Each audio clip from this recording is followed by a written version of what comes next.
Olá, minha querida, tudo bem com você? Hoje nós vamos ler o dia 197 de 365. Vamos iniciar em 1 Crônicas, capítulo 22, seguindo até o capítulo 23, versículo 32. Vamos juntas?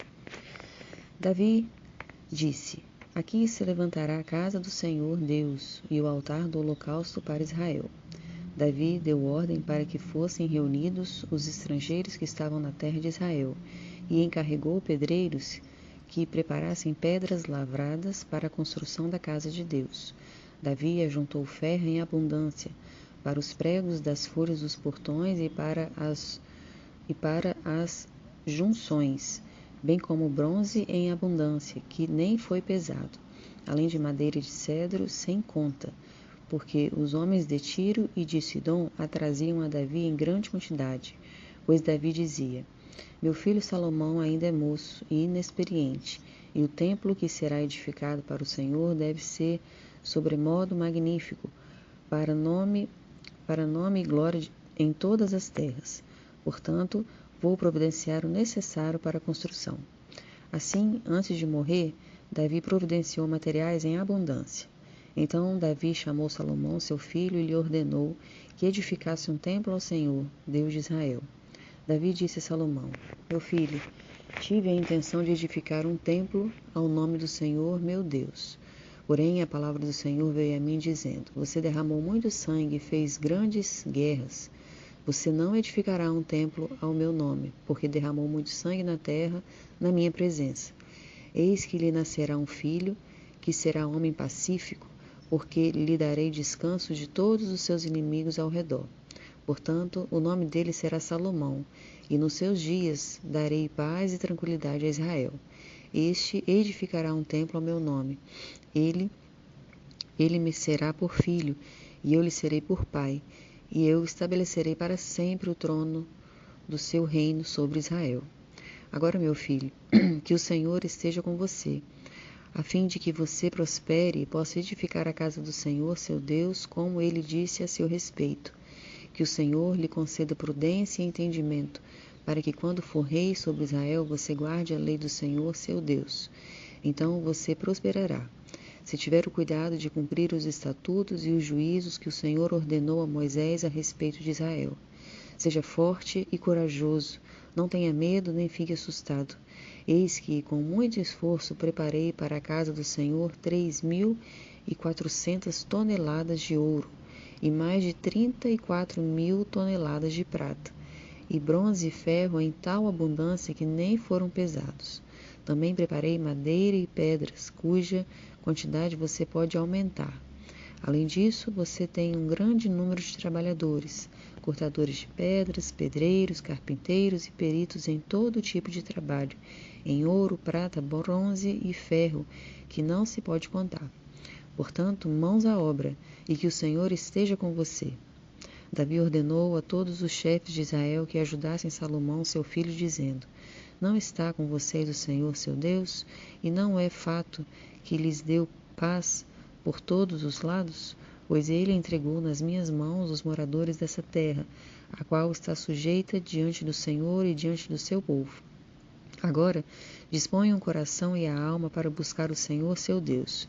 Preparem-se e comecem a construir o santuário do Senhor Deus, para que a arca da aliança do Senhor e os utensílios sagrados de Deus sejam trazidos a este templo, que será edificado ao nome do Senhor. Quando já era bem velho, Davi constituiu o seu filho Salomão rei sobre Israel. Davi reuniu todos os chefes de Israel, bem como os sacerdotes e levitas. Foram contados os levitas de 30 anos para cima, e seu número, contados um por um, foi de 38.000 homens. Destes havia 24.000 para supervisionarem a obra da casa do Senhor, 6.000 oficiais e juízes, 4.000 porteiros e 4.000 para louvarem o Senhor com os instrumentos que Davi fez para este fim. Davi os repartiu por turnos, segundo os filhos de Levi, Gerson, Coate e Merari. Os filhos de Gerson foram Ladã e Simei. Os filhos de Ladã foram Jeiel, o chefe, Zetã e Joel, 3 ao todo. Os filhos de Simei foram Selomite, Aziel e Arã, 3 ao todo. Estes foram os chefes das famílias de Ladã. Os filhos de Simei foram Zaate, Zira, Ziza, Jeus e Berias. Estes foram os filhos de Simei, 4 ao todo. Jaate era o chefe e Ziza era o segundo. Jeus e Berias não tiveram muitos filhos e por isso estes dois foram contados como uma só família.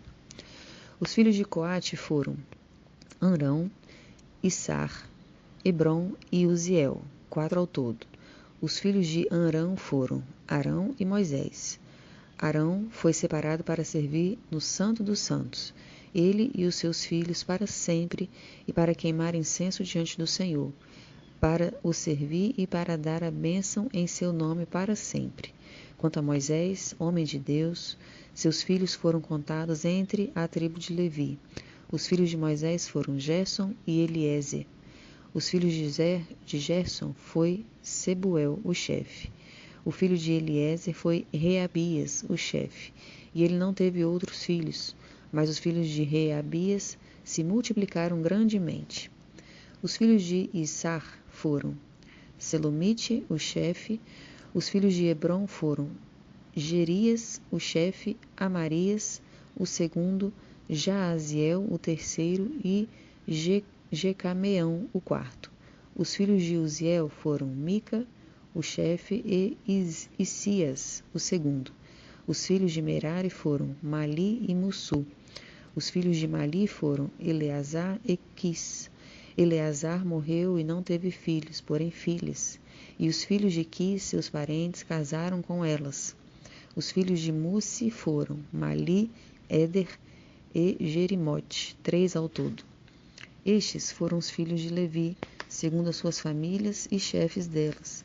Segundo foram contados nominalmente, um por um, de 20 anos para cima, encarregados do ministério da casa do Senhor, porque Davi disse: O Senhor, Deus de Israel, deu paz ao seu povo e habitará em Jerusalém para sempre. Assim, os levitas já não precisarão levar o tabernáculo e nenhum dos utensílios para o seu ministério, porque, segundo as últimas palavras de Davi, foram contados os filhos de Levi de 20 anos para cima.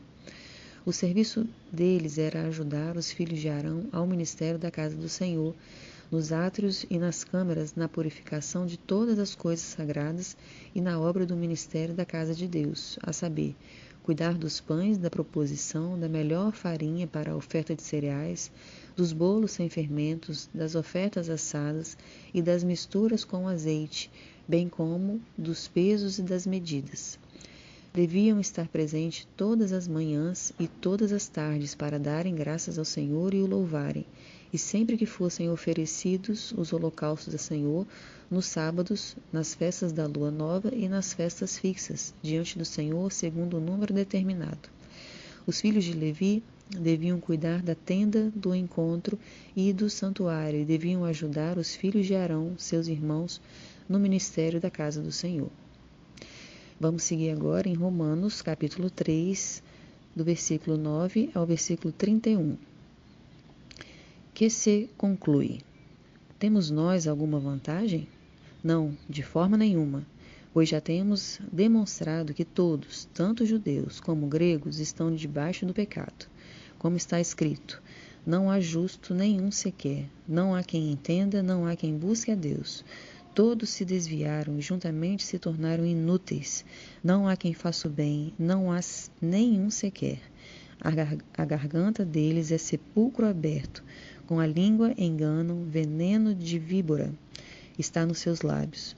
A boca eles a têm cheia de maldição e amargura, e os seus pés são velozes para derramar sangue. Nos seus caminhos há destruição e miséria. Eles não conhecem o caminho da paz. Não há temor de Deus diante dos seus olhos.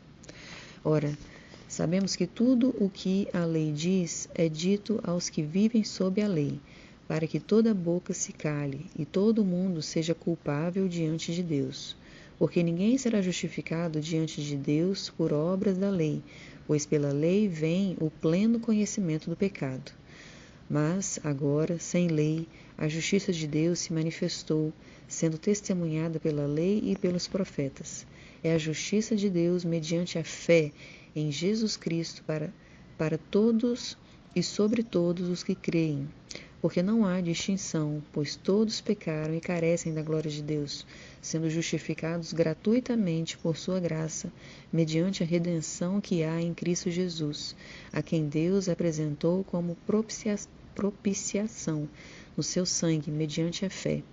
Deus fez isso para manifestar a sua justiça, por ter ele, na sua tolerância, deixado impunes os pecados anteriormente cometidos, tendo em vista a manifestação da sua justiça no tempo presente, a fim de que o próprio Deus seja justo e o justificador daquele que tem fé em Jesus. Onde fica então o orgulho? Foi totalmente excluído. Por meio de que lei? A lei das obras? Não, pelo contrário, por meio da lei da fé. Concluímos, pois, que o ser humano é justificado pela fé, independentemente das obras da lei. Ou seria Deus apenas Deus dos judeus? Será que não é também Deus dos gentios? Sim, também dos gentios, visto que Deus é um só, o qual justificará o circunciso a partir da fé e o incircunciso por meio da fé. Anulemos então a lei por meio da fé? De modo nenhum, pelo contrário, confirmemos a lei. Seguimos agora em Salmos, capítulo 12, versículos de 1 a 8. Salva-nos, Senhor, porque já não há quem seja piedoso. Desaparecem os fiéis entre os filhos dos homens.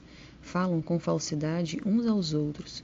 Falam com lábios bajuladores e coração fingido. Que o Senhor corte todos os lábios bajuladores e a língua que fala soberbamente. Pois dizem, com a nossa língua prevaleceremos. Os lábios são nossos, quem é o Senhor sobre nós?